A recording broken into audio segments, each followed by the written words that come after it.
Fala pessoal, tudo bem? Sou o professor Brenner Paixão de Geografia e hoje, galera, a gente vai fazer o seguinte, nós vamos analisar imagens da geografia aqui que são importantes para a sua prova de vestibular do Enem, vestibulares de modo geral que vocês vão fazer.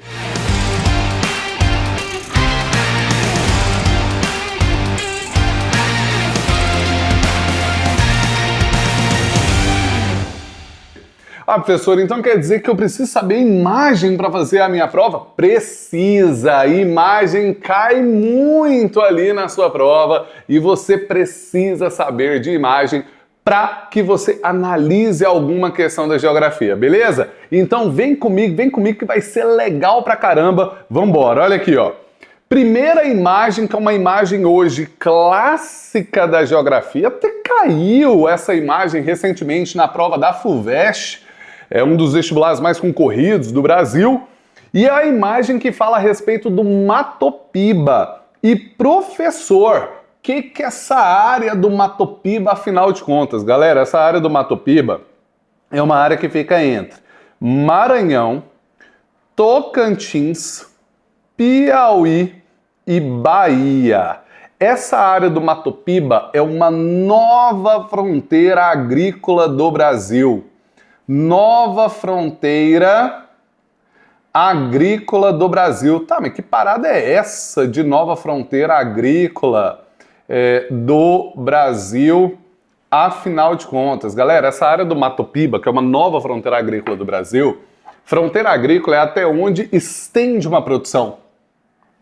Fronteira agrícola é até onde vai uma determinada produção. E a verdade é que nessa área entre Maranhão, Piauí, Tocantins e Bahia, nessa área antigamente não tinha produção agrícola. Essa área é uma área de cerrado. Essa área, que é uma área de cerrado, é uma área em que atualmente está tendo muita produção de grãos, como por exemplo a soja e criação de gado. Destaque para cidades imponentes, importantes, como por exemplo Barreiras, Luiz Eduardo Magalhães, na Bahia, Balsas, no Maranhão, são cidades de destaque nessa área do Mato Piba, entre Maranhão, Tocantins, Piauí e Bahia. Beleza, pessoal? Uma nova fronteira agrícola do Brasil. E não se esqueça, essa área é cerrado. Tudo bem? Fiquem atentos a isso, certo? Galera, você que tá aí, ó, você, tô falando de você mesmo. Você que tá aí, ó, do lado da sua tela, tá vendo essa aula, que mais de imagem que é clássica, o professor, que eu preciso saber aí pra minha prova? Vamos ver aqui? Chega aqui, ó. Tá vendo essa imagem aí? Você tá vendo essa imagem aí? Essa imagem é quando a gente fala a respeito de indústria. Ora, um dos temas mais clássicos do seu Enem. E essa imagem, eu vou ler aqui com vocês a charge. Olha só que interessante. Vou me aposentar amanhã. E sabe o que vou fazer? Andar até o fim desta linha de montagem e descobrir o que estou fazendo há 30 anos. Galera, todo aluno que é raiz, todo aluno ali de geografia raiz, você que é um aluno raiz de geografia, eu tenho certeza que você já viu o filme Tempos Modernos do Charlie Chaplin falando de Revolução Industrial. Porque se você não viu esse filme ali na escola, no tempo de escola, alguma coisa tá errada. Você não estudou industrialização ali, ó. Você não viu lá o Chaplin apertando a porca e tal, né, de maneira repetida. Tem alguma coisa errada. Eu sempre falo que tem algumas imagens clássicas da geografia que se você não viu, você estava fazendo alguma outra coisa ali na hora da aula que não estudando geografia. E o filme Tempos Modernos é um desses. Galera, o filme Tempos Modernos fala dessa charge aqui, ó. Eu vou até colocar o filme, se você não viu, para que você veja pelo menos um trecho dele, Tempos Modernos do Charlie Chaplin. Você sabe por que eu estou colocando isso aqui? Porque isso cai demais em vestibular. E sabe o que essa charge e o filme representam? O sistema de produção chamado de Fordismo.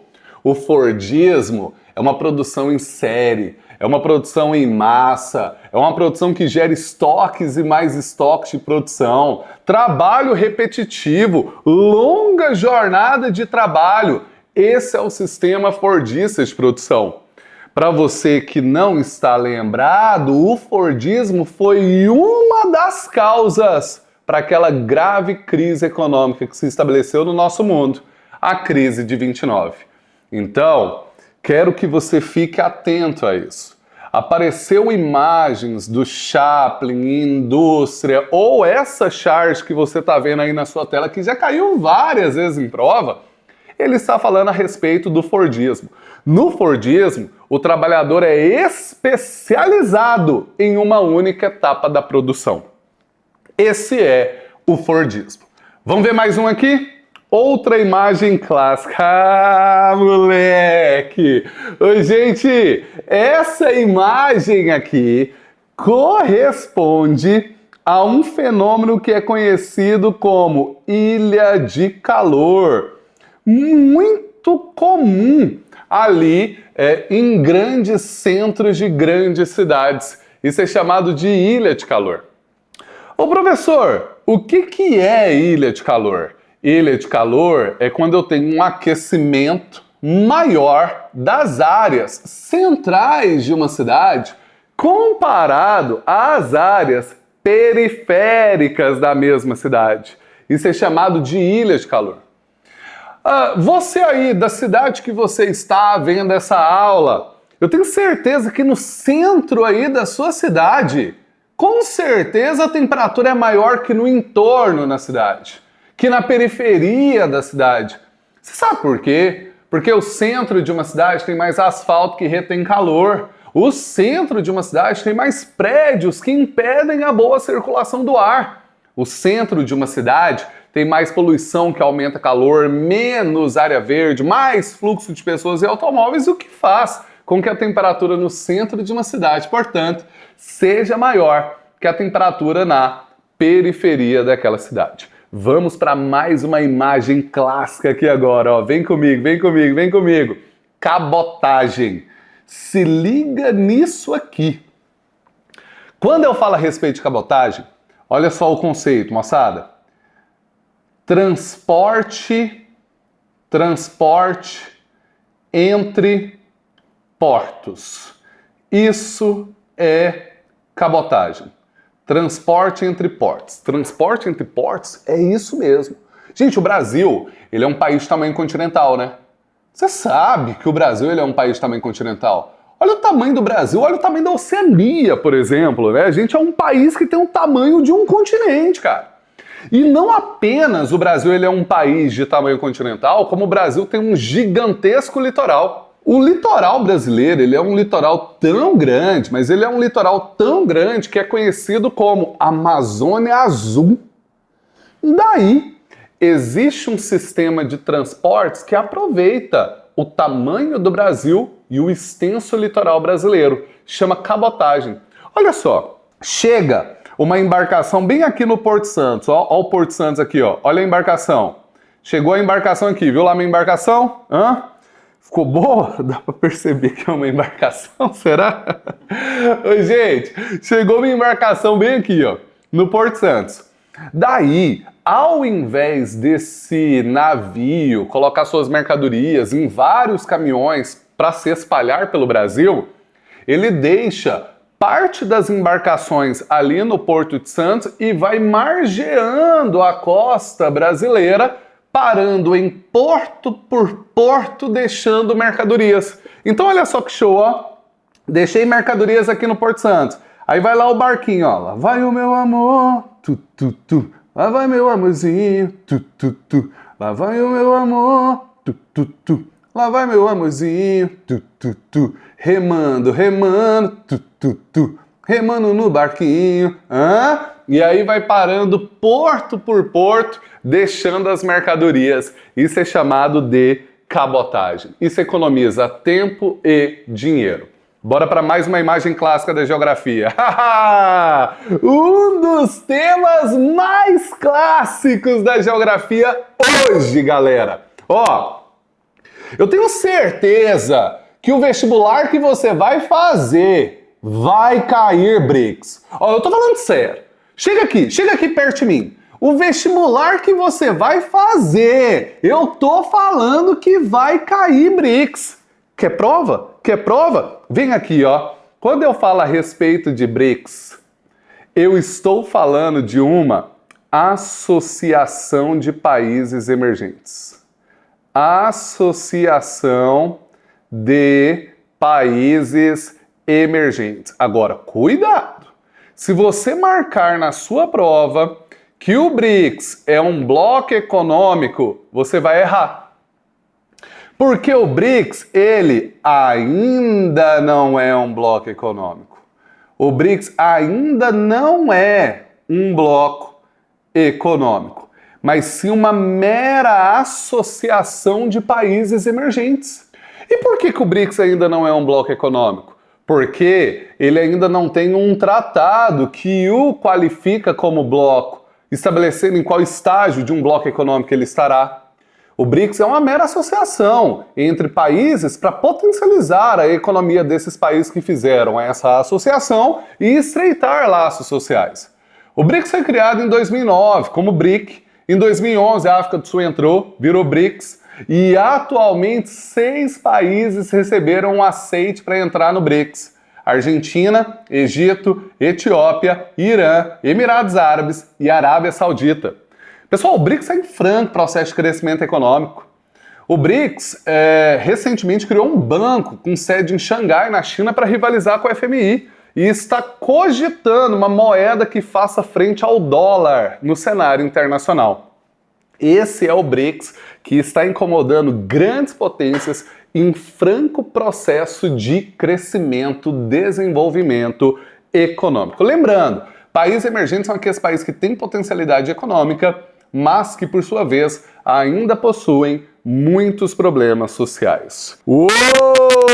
Olha essa imagem aqui, ó. Tá vendo aí? Ucrânia e Rússia. Professor, essa guerra vai acabar quando, hein? Não sei, né? Ela pode ser que agora, com a entrada do Trump no poder nos Estados Unidos, acabe mais rapidamente ou não, né? É uma incógnita aqui essa guerra entre Rússia e Ucrânia que se estende desde fevereiro de 2022. Basicamente, qual que é o ponto aqui que eu quero que você saiba? Pessoal, recentemente, a União Europeia deu um aceite para a Ucrânia entrar no seu bloco, o que deixou a Rússia e Vladimir Putin extremamente insatisfeitos. Por quê? A Rússia sempre dominou economicamente aquela área do leste europeu e não queria que países do mundo ocidental crescessem para a zona de influência econômica da Rússia.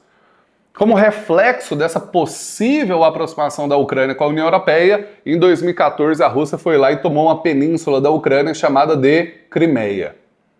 Mas por que agora explodiu uma guerra que resultou na invasão da Rússia ao leste da Ucrânia, numa região chamada de Donbass, em que tem algumas cidades importantes como Mariupol, Kharkiv, Kherson, Lugansk, Donetsk? Por que aconteceu isso neste exato momento? Porque houve uma aproximação da Ucrânia com a OTAN, o bloco militar do mundo ocidental. Rússia e Vladimir Putin assim pensaram, cara, já não bastasse a União Europeia se aproximar ali da Ucrânia, agora a OTAN vai aproximar esse bloco militar do mundo ocidental da Ucrânia na zona de influência da Rússia do ponto de vista militar? Negativo.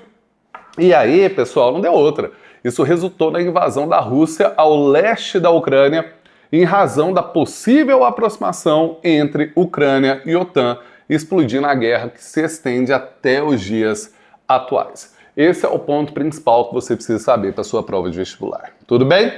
Bom, pessoal, e por fim, para a gente fechar a nossa aula de análise de imagens, fiquem atentos a El Niño e Laninha.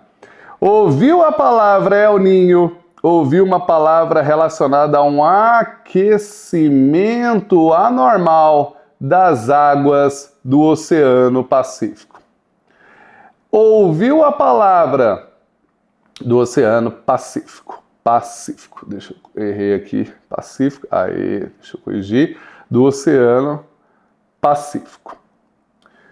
Então ouviu a palavra El Ninho, ouviu a palavra Laninha, Laninha ao contrário, é um resfriamento anormal, é um resfriamento das águas do Pacífico, das águas do Pacífico. Pessoal, esse é um dos fenômenos mais enigmáticos da geografia, tanto o El Ninho quanto a Laninha. A gente sabe o que são tais fenômenos e quais são suas consequências, mas ainda não sabemos com contundência explicar o porquê do El Ninho, o porquê da Laninha e o porquê das consequências. Fato é, toda vez que tem El Ninho, que é o aquecimento anormal das águas do Oceano Pacífico, ocorrem mudanças climáticas em todo o mundo. E no Brasil, aumentam-se períodos de seca, de estiagem no norte e nordeste do Brasil e chuvas intensas no sul e sudeste. E a Laninha, que é o resfriamento, provoca no Brasil o efeito contrário ao El Ninho, com chuvas intensas no norte e nordeste e seca no sul e no sudeste. Pessoal, em 2023 e 2024 nós passamos por um super El Ninho. E como em 2023 e 2024 nós passamos por um super El Ninho, eu não acabei de falar para vocês que com o El Ninho aumenta a estiagem no norte e nordeste do Brasil e provoca chuvas intensas no sul e no sudeste do Brasil? Pois bem, gente, lembrem-se aí das reportagens. Dá uma lembrada aí você, Dá uma lembrada aí você a respeito de reportagem de seca nos rios da Amazônia de maneira histórica.